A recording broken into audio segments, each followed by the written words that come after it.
yang kedua syak. Lepas tu yang kedua dia sudah membacanya atau belum membacanya. Dia ada 3 kat sini. Baik. Masalah pertama, bagaimana boleh jadi makmum muwafiq? Baik. Masalah pertama, dia kata apa? Kata pensyarahnya, bukan pensyarah dekat universiti ni. Pensyarah ni maksudnya kata ulama yang menghuraikan. Menghuraikan, bukan pensyarah dekat universiti kolej tu. Syarah ni cakap Arab, Melayunya ialah huraian. Huraian dari segi ilmu ni kita belajar ni. Kata penyusun telah menyebutkan pada bait ini 3 masalah orang yang dimaafkannya. Masalah pertama iaitu lambat. Bukan lambat masuk dalam saf. Mari kita tengok. Orang yang lambat membaca kerana keadaan kejadian dirinya. Kejadian dirinya, kelembapan. Lembab membaca. Memang kejadian diri begitu. Bukan lambat kerana was-was, bukan kerana was-was.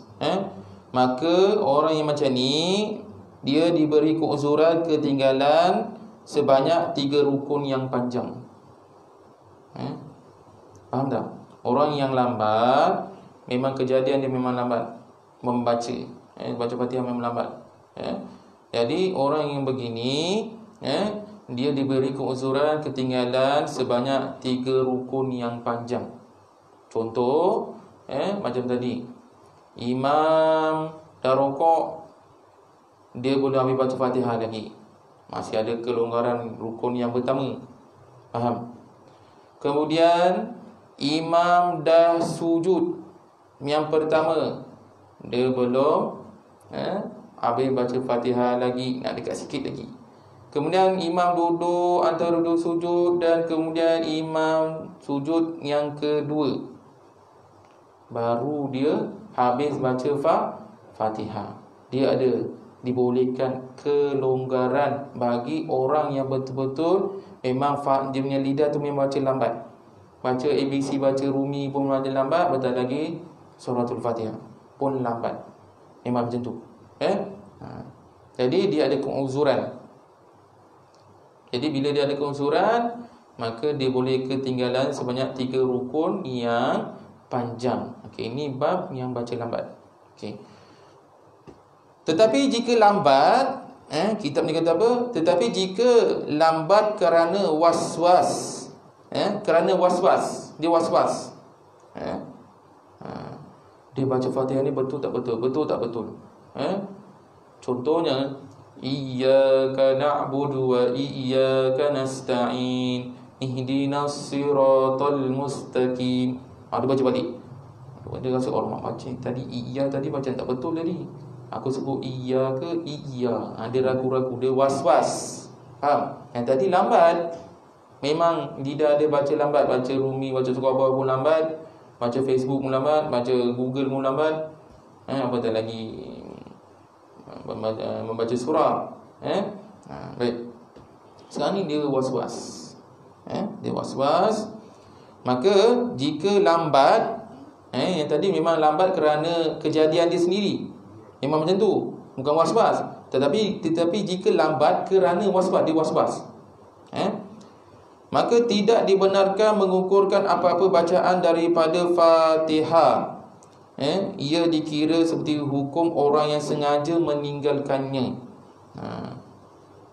Orang seperti ini, dia kata orang itu akan mendapat rakaat tersebut jika ia dapat menyempurnakan Fatihahnya sebelum imam sujud. Sebelum imam sujud. Yang tadi baca lambat disebabkan dia memang kejadian macam tu lah, kelembapan dia. Jadi dia ada kelonggaran ataupun keuzuran, boleh ketinggalan 3 rukun. Faham? Tetapi yang kalau was-was, dia bukan baca lambat, memang fasih sebenarnya, dia baca fasih, tapi dia lambat disebabkan dia was-was. Dia baca dulu ulang-ulang, betul tak betul aku baca ni, was-was baca Fatihah. Jadi orang seperti ini, dia tidak boleh meninggalkan surah Fatihah. Imam rokok, dia tak boleh turun rokok. Dia kena habiskan baca suratul Fatihah. Dan dia kena menyempurnakan Fatihahnya sebelum imam sujud. Yang tadi tu kena menyempurnakan sebelum imam bangkit daripada sujud. Faham? Yang lambat tadi tu, bacaan lambat tadi. Yang ni kalau lambat kerana wasbas, padahal dia baca laju, tetapi lambat kerana wasbas. Dia dah baca, lepas tu dia patah balik. Baca, patah balik. Faham tak? Jadi orang yang begini, yang wasbas ni, ada penyakit wasbas ni, dia kena menyempurnakan bacaan suratul Fatihah itu sebelum imam apa dia? Imam sujud. Faham? Dia tak ada keuzuran untuk ketinggalan 3 rukun. Faham? Lambat dengan was-was tu berbeza. Baik. Ia diwajibkan meniat mufarakah sekiranya gagal menyempurnakan Fatihah sebelum imam sujud. Yang tadi was-was tadi tu, dia kena berniat mufarakah daripada mengikuti imam, iaitu solat berjamaah. Kerana apa? Dia kena mufarakah kerana dia gagal menyempurnakan bacaan suratul Fatihah tadi sebelum imam sujud, yang penyakit was-was ni. Jika tidak meniatkan mufarakah, berpisah daripada mengikut imam, maka batallah sembahyangnya. Jika sekiranya dia tidak mufarakah, maka batallah solat dia. Faham jelas? Okay.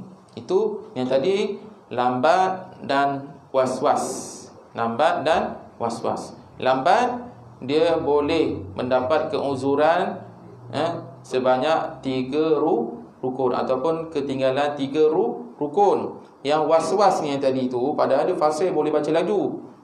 Yang lambat tadi bukan lambat pergerakan, lambat lidah dia nak baca. Okey, yang kedua was-was kerana dia was-was dengan bacaan surah Al-Fatihah tu betul tak betul. Maka orang begini apabila imam dah rokok, dia kena sempurnakan bacaan surah Fatihah tu sebelum imam sujud. Jika sekiranya imam dah sujud, dia kena mufarakah daripada mengikut imam. Faham? Jadi kalau dia tidak mufarakah daripada mengikut imam, maka batallah solat dia. Okey, faham? Lambat bacaan dan was-was. Okey. Orang begini was-was ni kena baca surah An-Nas. Kena perbanyakkan. Kalau boleh satu hari 1000 baca. Bangkit was-was. Begini kena banyak baca benda ni. Surah An-Nas. Kemudian kita masuk.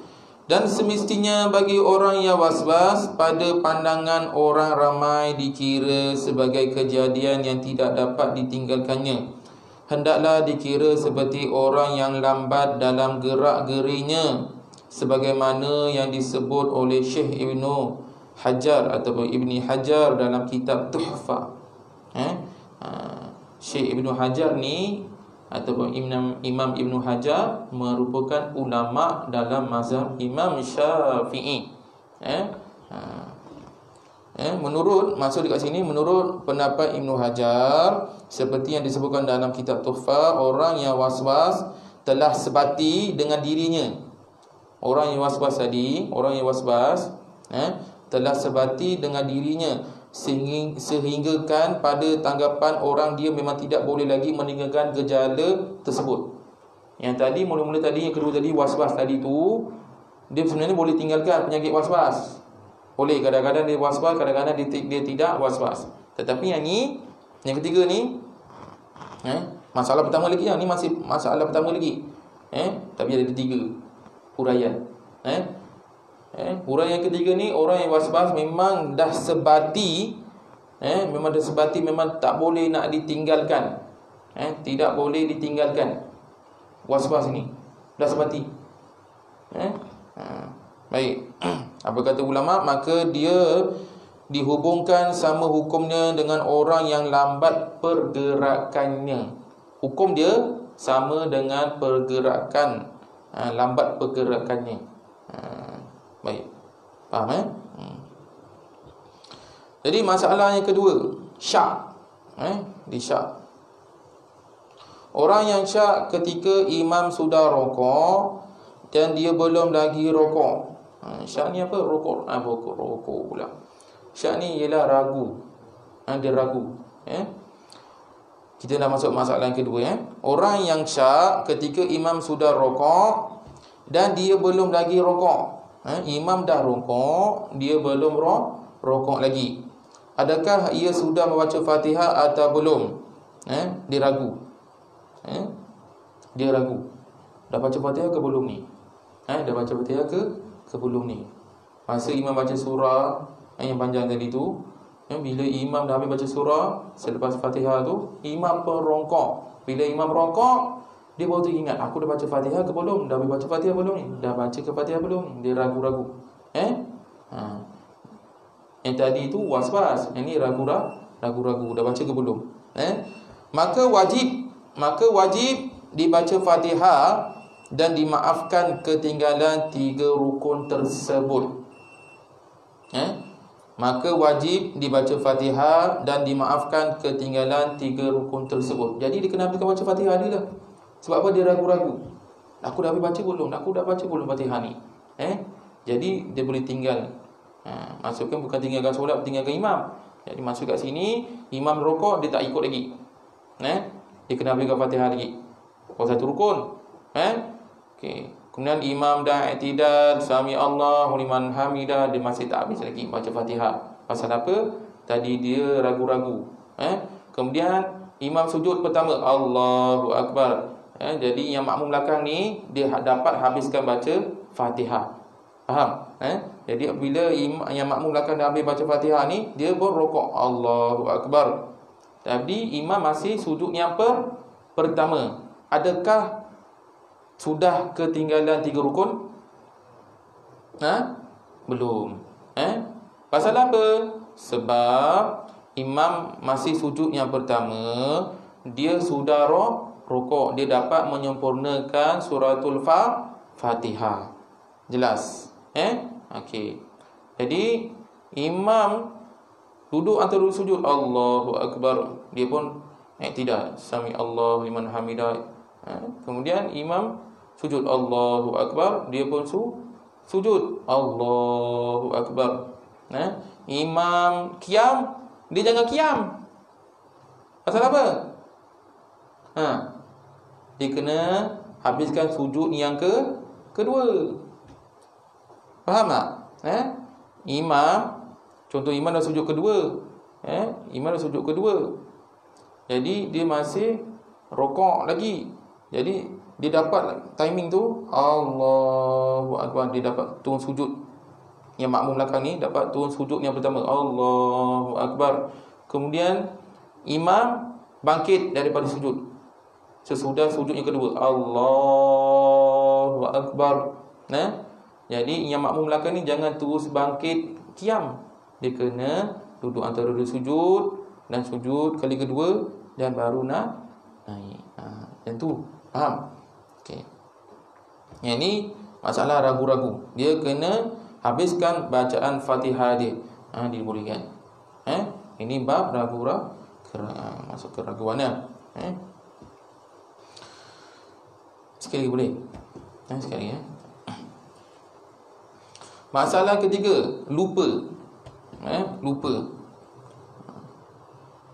Yang ni lupa ni yakin, dia yakin terlupa baca Fatihah. Yang tadi tu dah baca Fatihah ke belum? Dah baca Fatihah belum? Jadi dia kena habiskan bacaan suratul Fatihah. Baik. Orang yang lupa baca Fatihah sehingga imamnya rokok, dan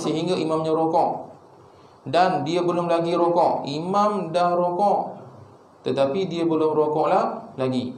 Jadi lalu dia teringat sebelum dia dah rokok tu, makmum sebelum dia dah rokok, padahal imam dah rokok ni, dia belum rokok lagi. Bila makmum nak rokok je, dia teringat, alamak, belum baca Fatihah lagi. Ni memang dia yakin dia belum baca Fatihah lagi. Yang tadi, yang syak tadi tu, dia ragu-ragu, aku dah baca Fatihah ke belum ni? Padahal dia dah baca tadi, tapi dia ragu-ragu balik semula. Aku dah baca Fatihah ke belum ni? Jadi dia kena baca Fatihah. Kalau ragu-ragu, dia kena baca Fatihah. Yang sekarang ni dia memang terlupa, yakin dia memang terlupa, tak baca Fatihah. Yang ketiga ni, lupa ni. Lalu teringat bahawa ia belum membaca Fatihah, maka wajib dibacanya dan dimaafkan ketinggalan 3 rukun yang panjang. Faham? Baik. Perbezaan masalah ini dengan masalah sebelumnya ialah masalah yang dahulu itu mengesyaki, dia syak ragu-ragu, mengesyaki, ragu-ragu. Adakah sudah membaca Fatihah atau belum? Yang tadi ragu-ragu. Masalah yang kedua tadi tu ragu-ragu. Kemudian sedangkan masalah ini, yang masalah yang ketiga ini, ia yakin tidak membaca Fatihah lagi. Perbezaan dia nak terangkan ni. Syekh Daud Fatani ini dia untuk menerangkan, dia untuk bezakan. Yang masalah kedua tadi ragu-ragu, yang syak tadi ragu-ragu, dah baca ke belum, Masalah yang ketiga ni dia lupa, memang betul dia yakin belum baca Fatihah lagi. Itu perbezaan dia. Jika ia mengesyaki atau teringat sesudah ia dan imamnya rokok, maka ia tidak dibenarkan lagi kembali membaca Fatihah. Sebaliknya, mesti kekal mengikut imam dan wajib ditambah 1 rakaat lagi selepas salam imamnya. Dia kata apa? Jika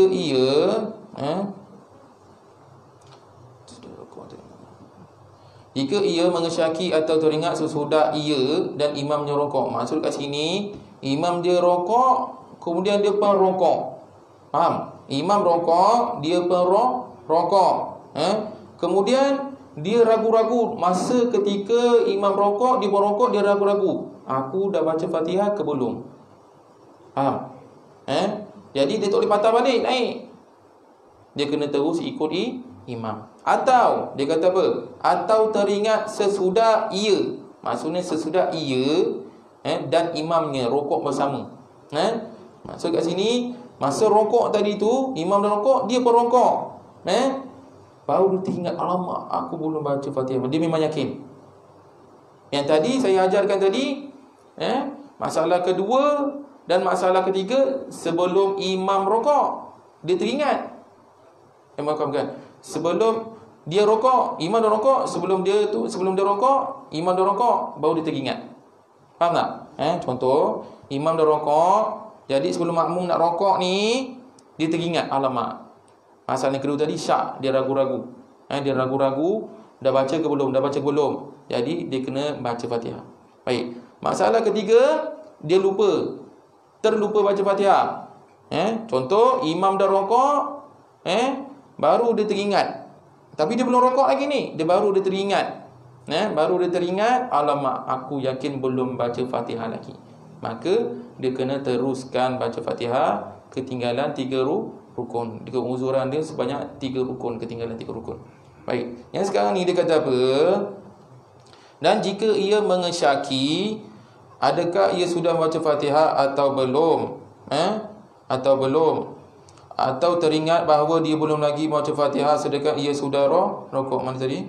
Jika ia mengesyaki atau teringat sesudah ia dan imamnya rokok. Masuk kat sini, dia dah rokok ni. Yang tadi sebelum dia rokok, dia dah teringat. Ini dia dah rokok bersama imam, baru dia teringat. Alamak, aku terlupa baca Fatihah masa ketika rokok ni. Atau dia ragu-ragu, aku dah baca Fatihah ke belum, masa rokok ni. Jadi dia tak boleh patah balik qiyam, dia kena terus ikut imam. Maka dia kata apa lagi? Maka ia tidak dibenarkan lagi kembali membaca Fatihah, tidak dibenarkan lagi qiyam semula. Dia kena teruskan ikut imam. Sebaliknya mesti kekal mengikut imam, dia kata. Sebaliknya mesti kekal mengikut imam dan wajib ditambah 1 rakaat lagi selepas imamnya membagi salam. Faham? Jelas? Ke pening ni? Tak faham? Kena demo lagi. Yang tadi masalah kedua dan masalah ketiga, sebelum imam dah rokok, yang makmum ni belum rokok lagi, dia teringat. dia was-was, ragu-ragu, ada baca Fatihah ke belum. Faham? Maka dia kena habiskan baca Fatihah. Saya kena saya demo sendiri lah. Semua macam blur je. Selagi saya jemaah tak faham lagi tu saya susah tau. Nanti balik blur je. Okey, contoh. Imam dah rokok. Jadi saya belum rokok lagi ni. Jadi saya pun teringat. Saya teringat, alamak, dah baca Fatihah ke belum? Dah baca Fatihah ke belum? Ni ragu-ragu. Ini masalah ke berapa ni? Masalah ke berapa? Kedua. Masalah kedua. Teringat, dah baca ke belum? Dah baca ke belum? Dah ragu-ragu. Jadi dia kena habiskan baca Fatihah. Walaupun imam dah rokok, dah iktidal, dah sujud, dia kena habiskan baca Fatihah. Okey, faham? Okey, masuk masalah ketiga, lupa. Lupa ni dia memang yakin dia lupa. Jadi imam dah habis baca surah, Allahu Akbar, dia teringat, alamak, yakin dia memang belum baca suratul Fatihah. Jadi dia kena habiskan suratul Fatihah tu. Dia kena habiskan bacaan tu. Faham? Dia kena habiskan. Dia ada kusuran, ketinggalan 3 rukun. Faham? Okey. Sekarang ni dia kata masuk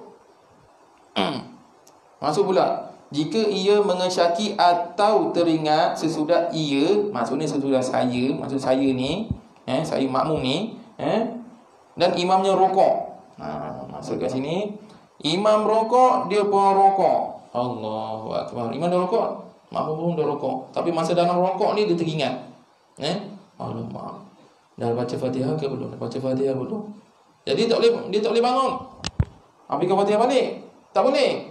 Dia kena teruskan. Imam iktidal, dia pun iktidal. Sami Allahu liman hamidah. Muka sedih ni. Pasal apa? Ragu-ragu, terlupa. Jadi imam sujud, dia pun sujud. Allahu Akbar. Dia pun ikut. Imam duduk antara sujud, dia pun duduk antara 2 sujud. Imam sujud kali kedua, Allahu Akbar. Dia pun sujud. Kemudian imam duduk tahiyat akhir dan duduk tawarruk ni, membaca tahiyat akhir, fil alamina innaka hamidum majid. Kemudian imam bagi salam, assalamualaikum warahmatullahi. Assalamualaikum warahmatullahi. Yang makmum belakang ni kena tambah 1 rakaat lagi. Jelas? Dia kena demo juga. Okay, alhamdulillah.